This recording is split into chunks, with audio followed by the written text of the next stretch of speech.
Hello and welcome to the debate. I'm Farrukh Pitafi. Viewers, a quick reminder that the regular host of this program, Sana Maqbool, is traveling. That's why, despite being an analyst on this panel, this week I'm going to fill in for her as a guest host.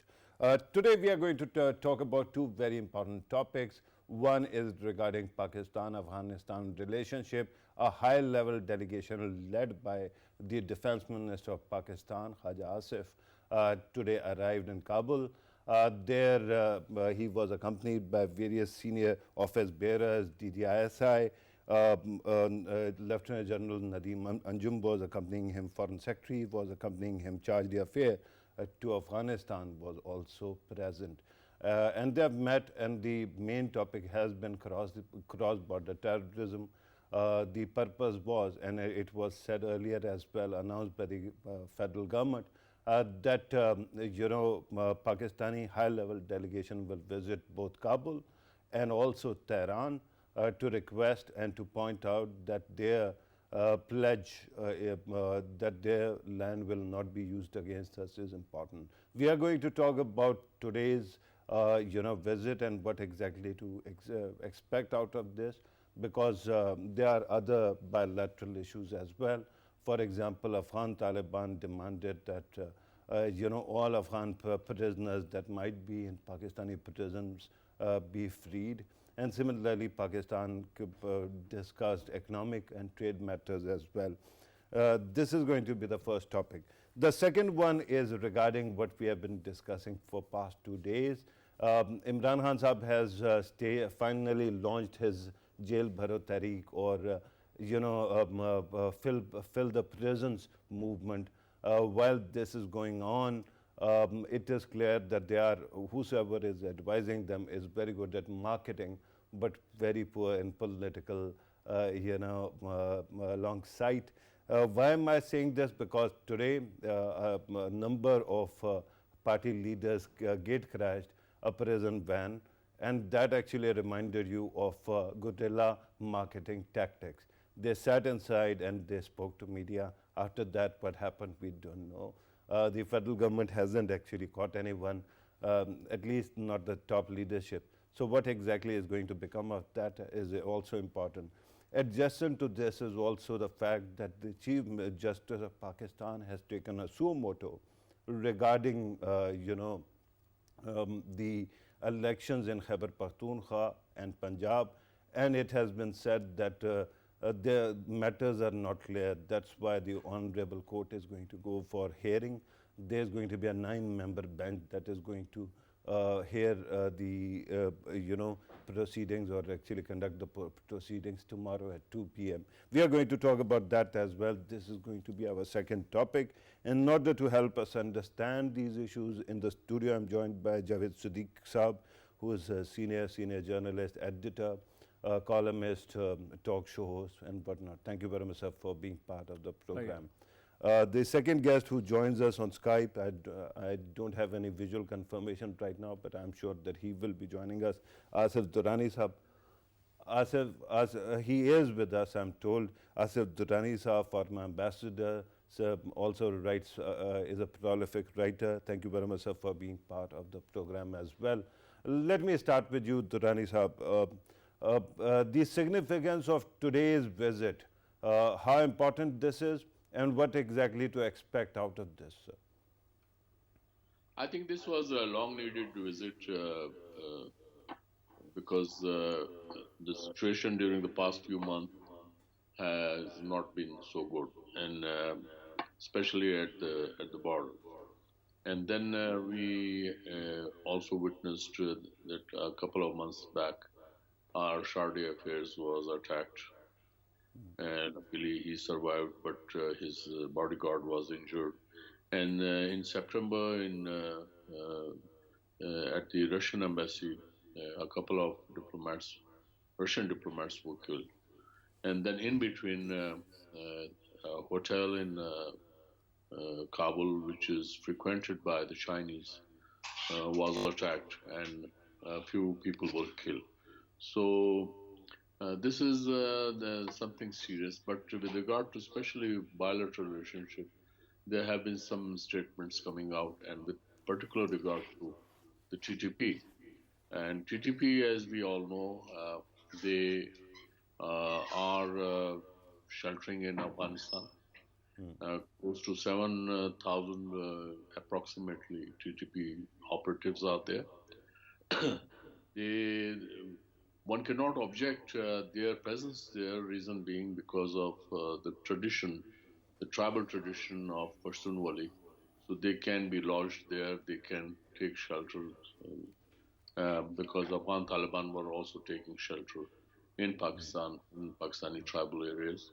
But the main thing is that if they use Afghan territory as a launching pad to perpetrate their attacks against Pakistan's law enforcement agencies or other people, then it is a serious matter, and this need to be discussed at the senior official levels and including the ministerial level. Hence, we have the defense minister's visit to Kabul, and hopefully some concrete results would come out and good sense would prevail. Reason being that TTP has to be roped in. They cannot, because like Taliban, they would not allow any opposition group to raise its head, or they even don't allow women to come on the streets. So this is something which is Pakistan cannot allow a group Right. to take shelter in Afghanistan and then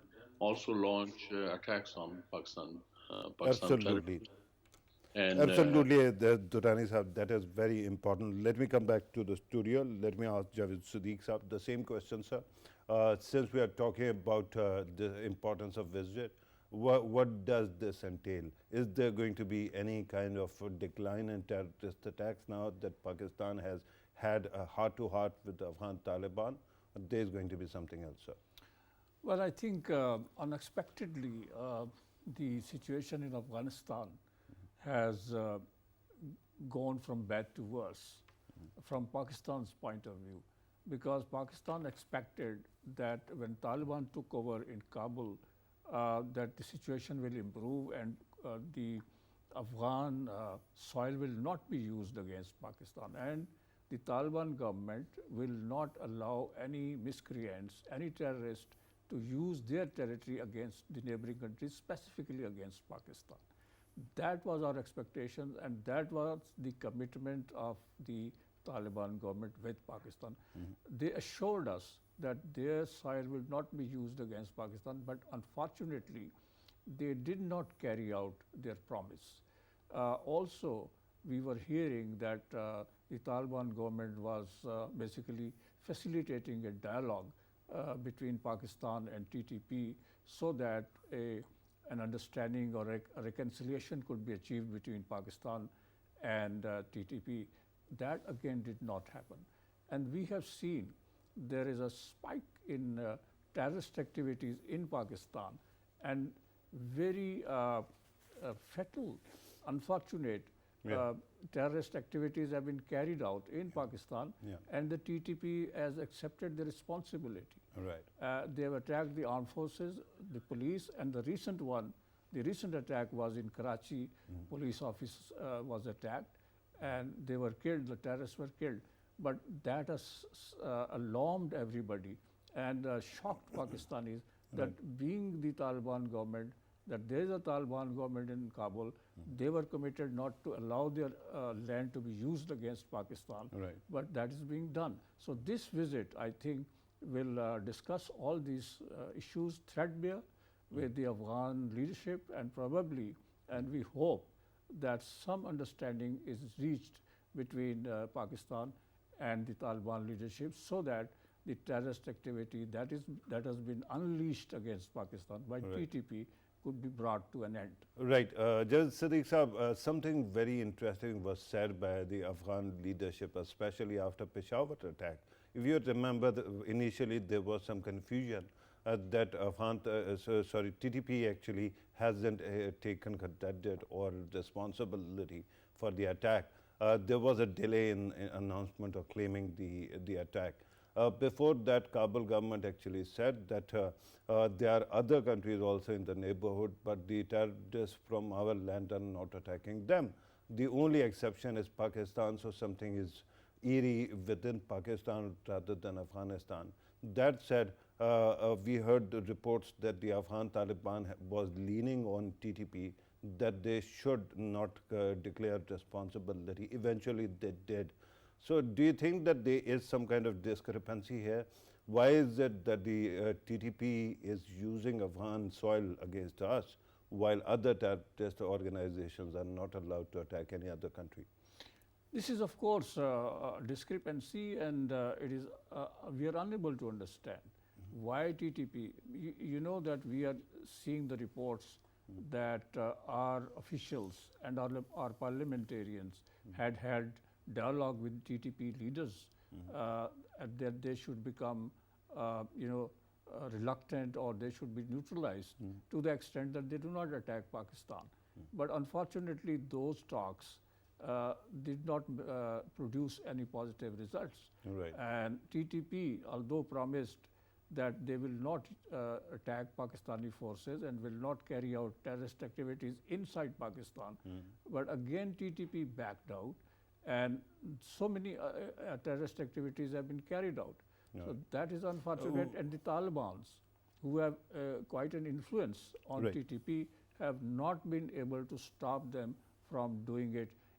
And they know the consequences of this is that relations between Kabul and Islamabad are strained at the moment. Let me take the same question to Asif Durrani Sahab. Asif Durrani Sahab, right now, because we are talking about terrorist activity that might be emanating from Afghanistan, why is it that TTP seems to be free to do whatever it wants to within Pakistan, whereas ETIM or IMU or similar kind of organizations might be somehow stranded or controlled?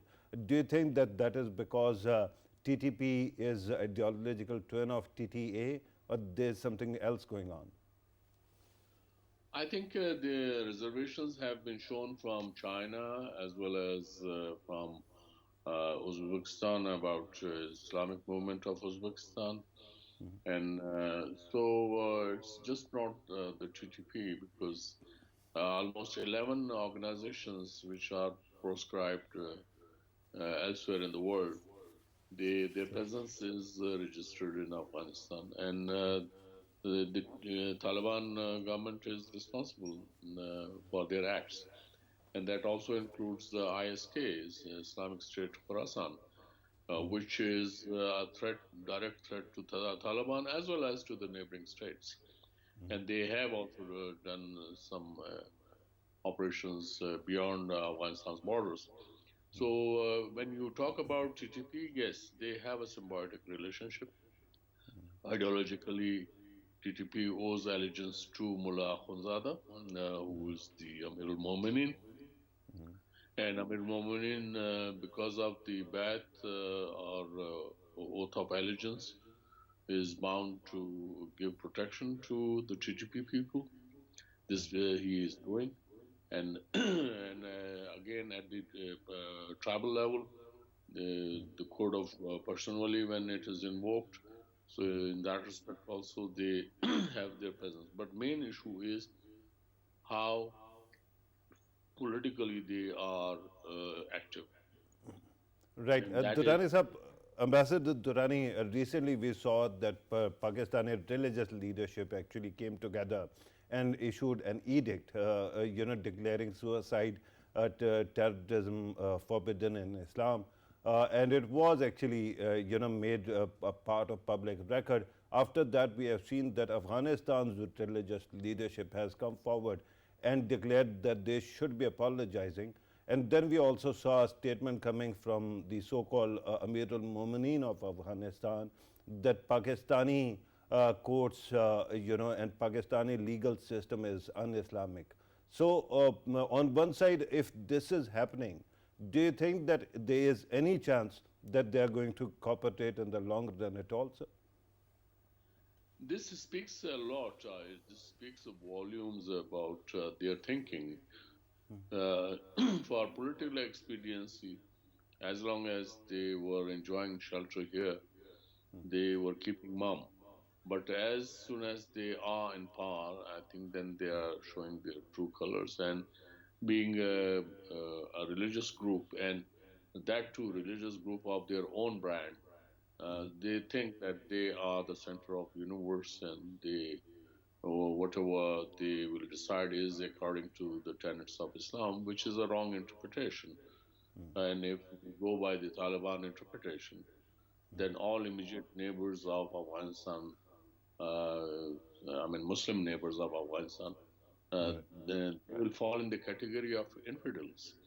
And this is what they, when privately they express these sentiments in so many words.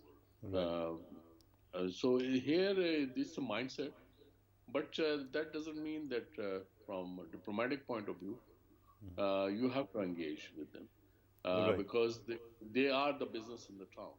Okay. There are no other formidable, forces which can challenge the Taliban at the moment.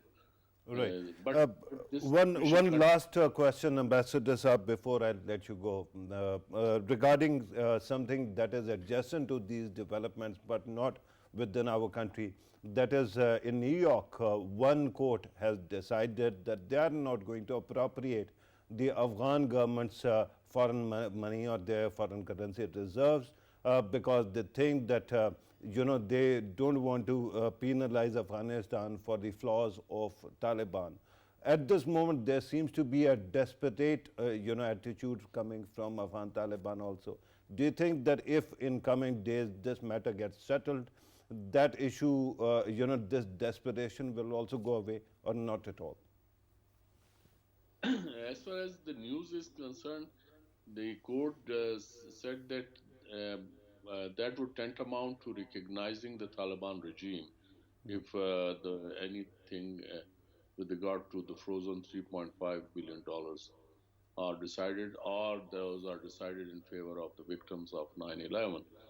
I'm not a legal person, but and I haven't seen the details of the judgment. But this is something which, in fact, would be talk of the town uh, Right. because what America has done, it hasn't done good for the Afghans.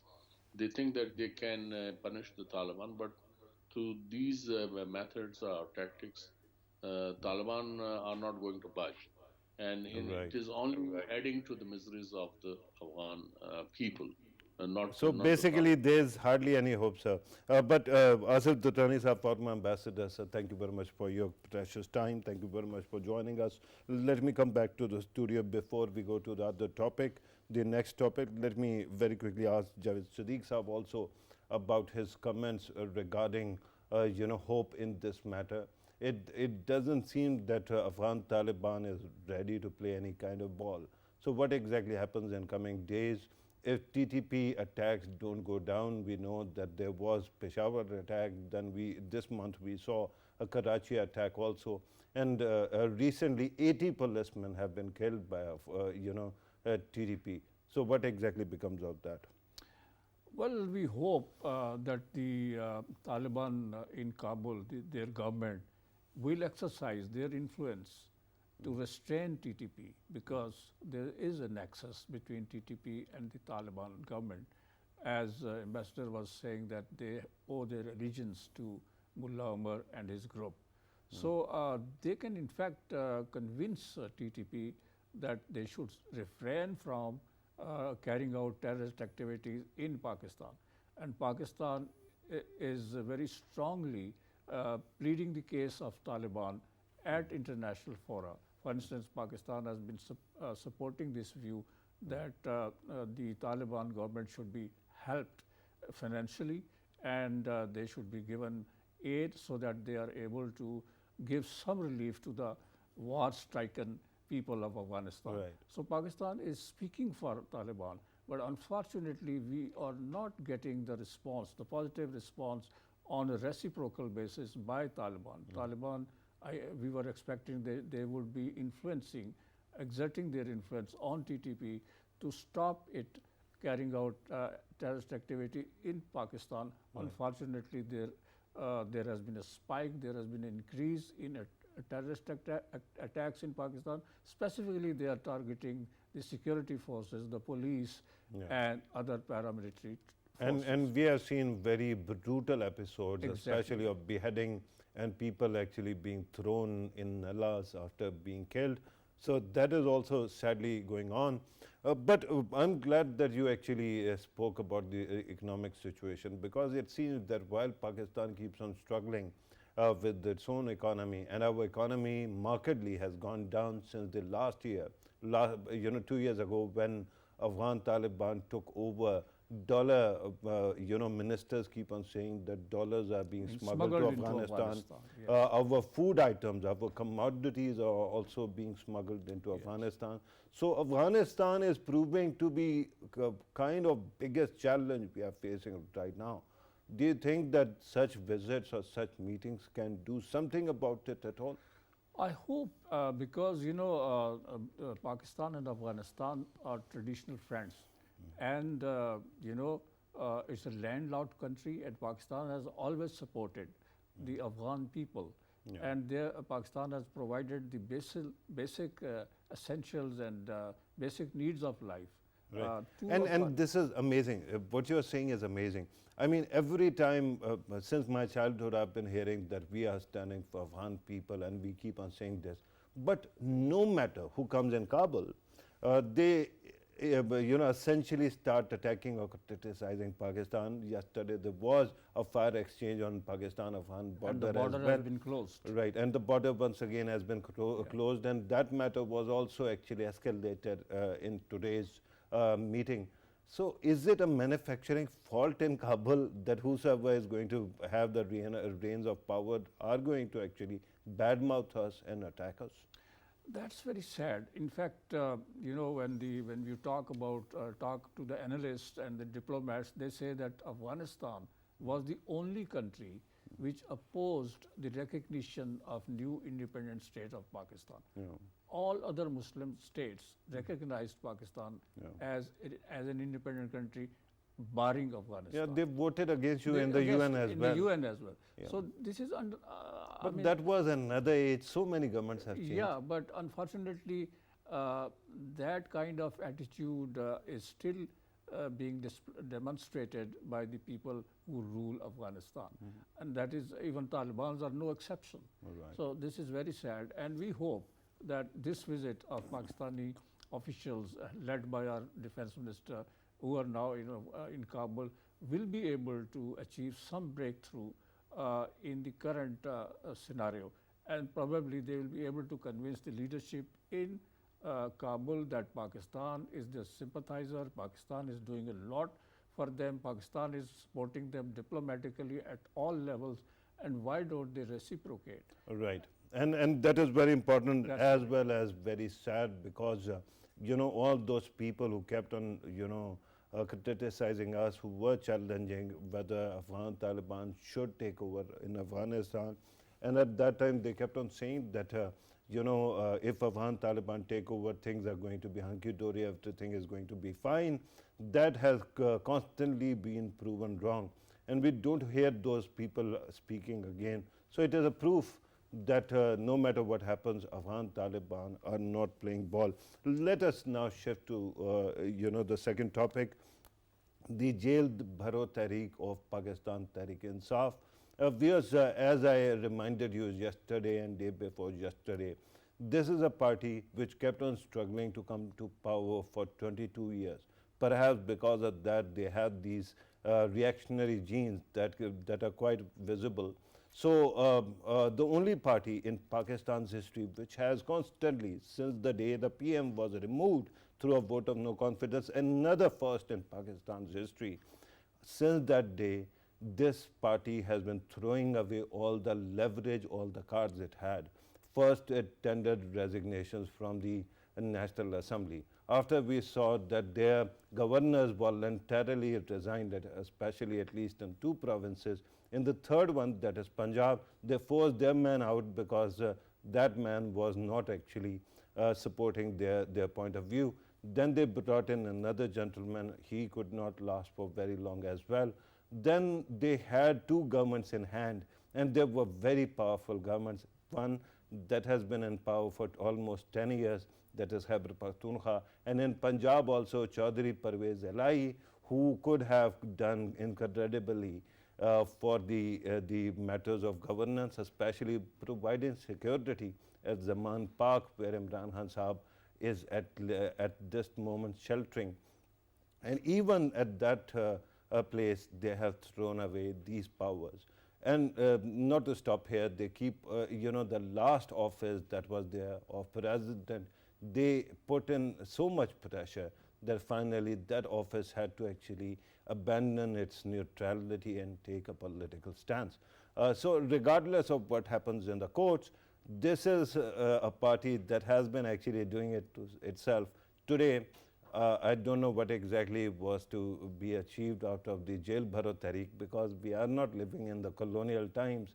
The police is also Pakistani police, and we have been fighting war on terror for 20 years. So there's no dearth of prisons in the country. You cannot choke the system. So we are going to talk about this now. Javed Siddique Sahab is continuing with me, and I'm joined on Skype by Zulfikar Ali Badr Sahab, who is the leader of Pakistan People's Party. He's on telephone with us. Not only that, he is also spokesman of the chairman Pakistan People's Party, Bilawal Bhutto Zardari. Zulfikar Ali Badr Sahab, thank you very much, sir, for being part of the program.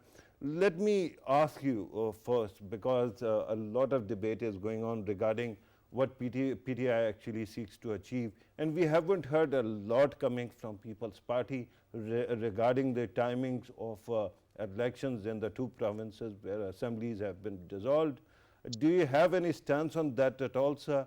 Let us first hear that, and then we can look at PTI's strategy. Bismillahirrahmanirrahim. Thank you very much, Pitafi.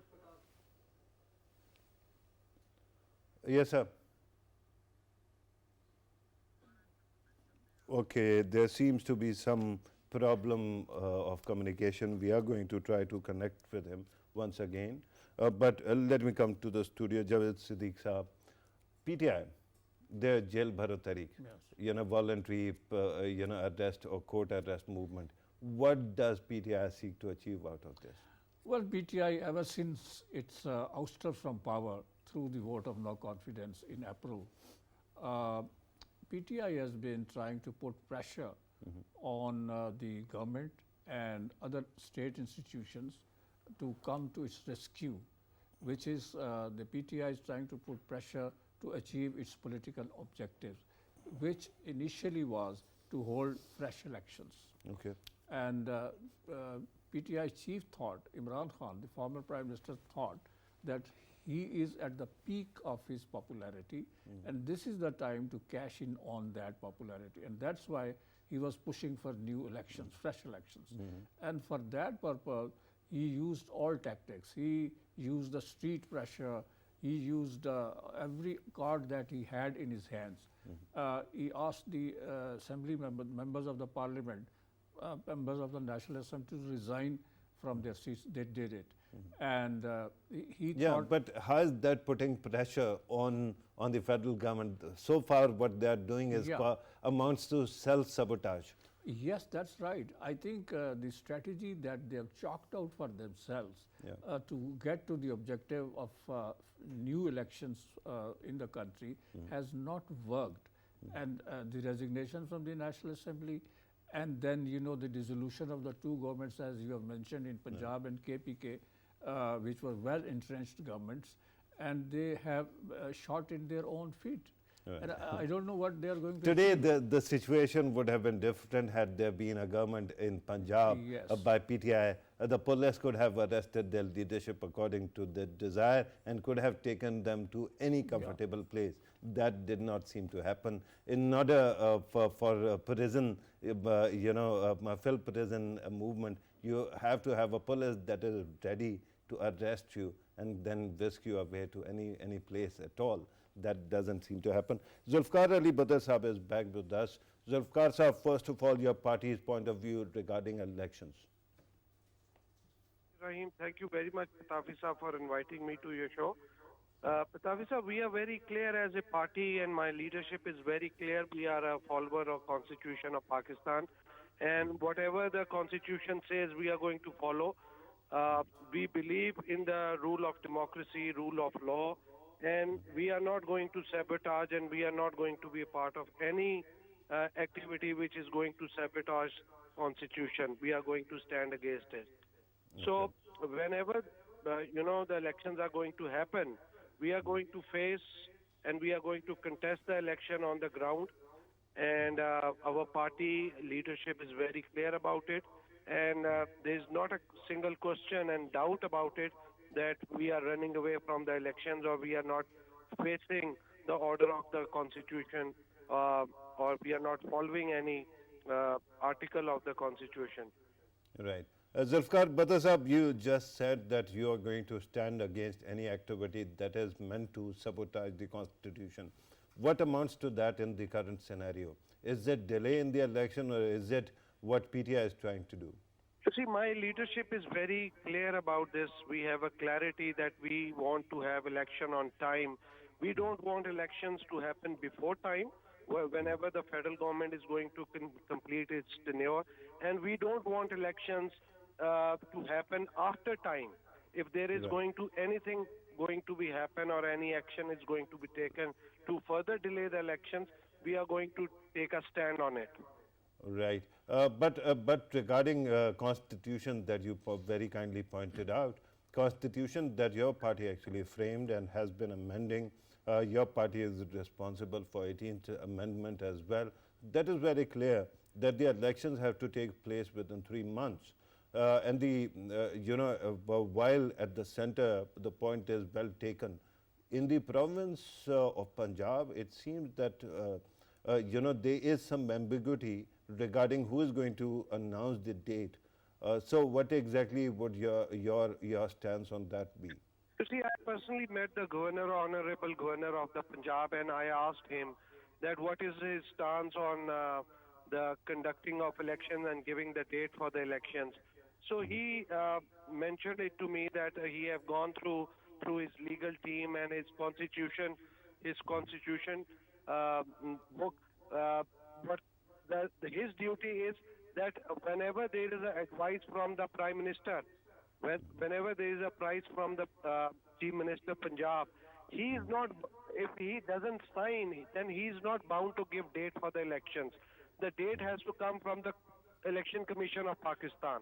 And now I think the ball is in the court of Election Commission, and Election Commission has to, the President of Pakistan have given the date, and Election Commission have to give the schedule for the election, and they have to, after the schedule, the parties have to come down on the grounds and grassroots. About Javed, Zulfikar Bhutto sahab, I'm sorry, I keep on mixing your father's name with you. Since we are talking about President's decision to actually go solo on the matter, Election Commission doesn't seem to support the notion that the presidency has the agency to actually do something of that sort. And Election Commission was not consulted, and Election Commission itself does not have the agency to do that either. So there is confusion, is it not? You see, the thing is, there is a question of constitution whether the president has the power to announce the date for the election or not. Because I have been hearing from different leaders that the president does not have that eligibility from the constitution to announce for the date. Because the constitution does not give a clarity for announcing the date of the election when the advice from the Chief Minister and from the Prime Minister, if it happens from the Prime Minister,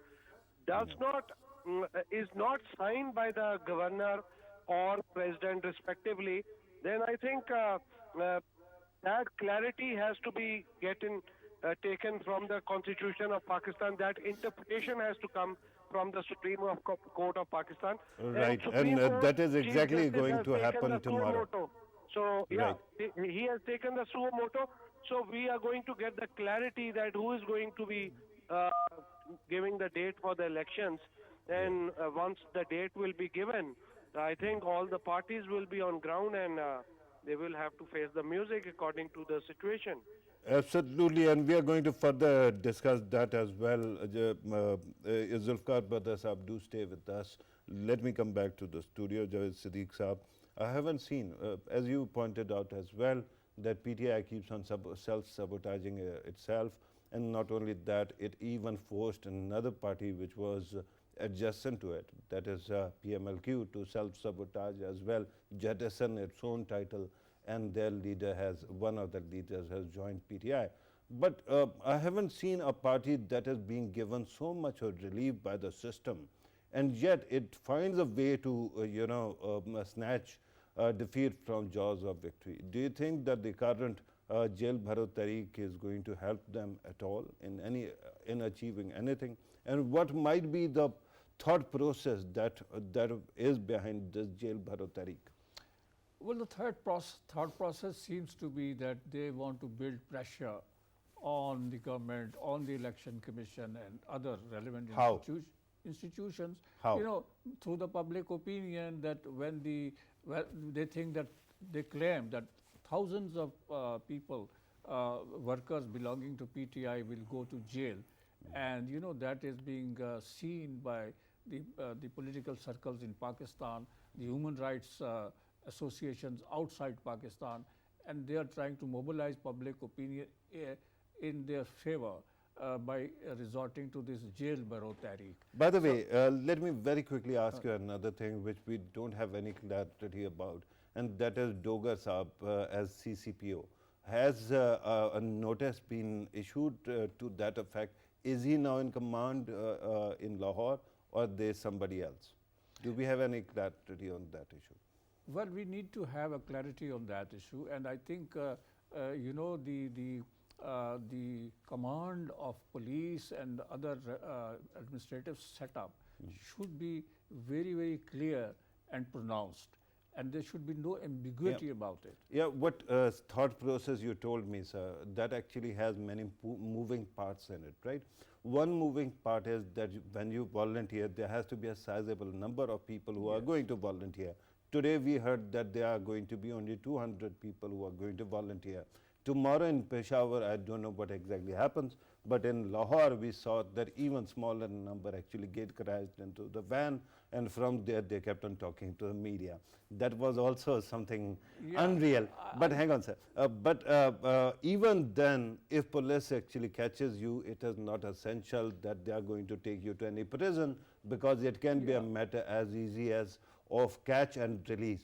Catch here, release somewhere else, and then get moving. And the third, very important bottleneck is whether after filling the prisons, they are going to get relief at all, because on one side, their leaders, other leaders are trying to fill the prisons. Their actual leader, that is Imran Khan, is out on bail and does not have any, interest in volunteering for rest. Well, that is very contradictory. I think Imran Khan, the party chief, should have been the first person to present himself for this court arrest or jail Bahro tehreek. Unfortunately, he didn't do it, and that is being criticized by his political opponents, and a lot of discussion has taken place about it.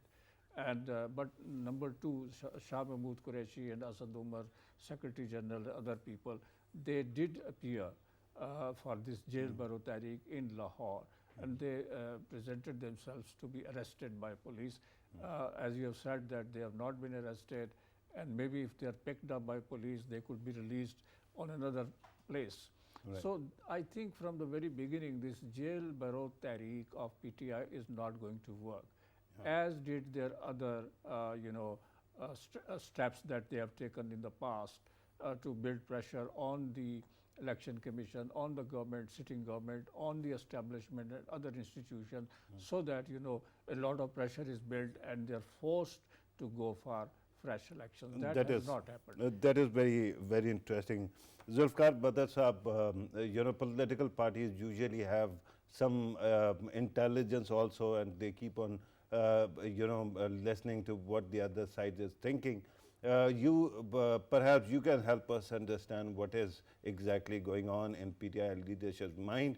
And while this jail bharo tehreek might not be able to achieve the kind of results that are needed, is it not true that if the honorable court tomorrow or day after tomorrow or any other day offers any date for election in Punjab, it is going to have an impact on the federal government, and there will be pressure to hold federal elections soon as well?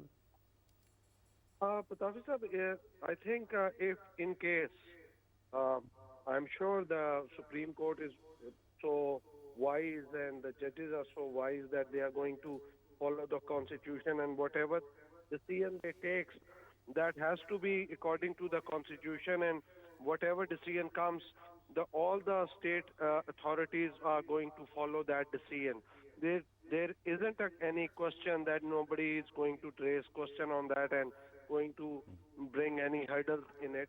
But according to what my analysis, this jail bharo tehreek is a wastage of time, and it's a naive decision. It's a non-political decision in these current circumstances. Because as these jail bharo tehreeks can only be successful once your leader leads by example. And in this case, the leader is getting a bail from the court, protective bail for different courts for future consumption. And then he is asking such a contradiction in his statements and his actions that the action is not something that can be led by example. So I don't feel or I don't think that there is anything that can be done on the ground that is going to make this jail bharo tehreek a successful event for PTI, as there are many naive and unsuccessful decisions and U-turns Right, Zulfikar Badr Saab, on history that of note, Imran. we have to conclude the program. Thank you very much for your precious time. Thank you very much for your input as well. Javed Siddique Saab, thank you very much for coming to the studio and your valuable opinion. Viewers, tell you what, we still have to wait and see what exactly becomes of the election dates in coming days. But having said that, let me tell you one thing regarding PTI. And perhaps if any leader of PTI is listening, let me remind them that you might be consulting or taking advice from rocket scientists. But rocket scientists actually might be very smart, but they can advise you on rockets. They cannot advise you on political dynamics. And all these ideas actually laundered from pre-independence history, may it be civil disobedience movement or the jail bharo tehreek.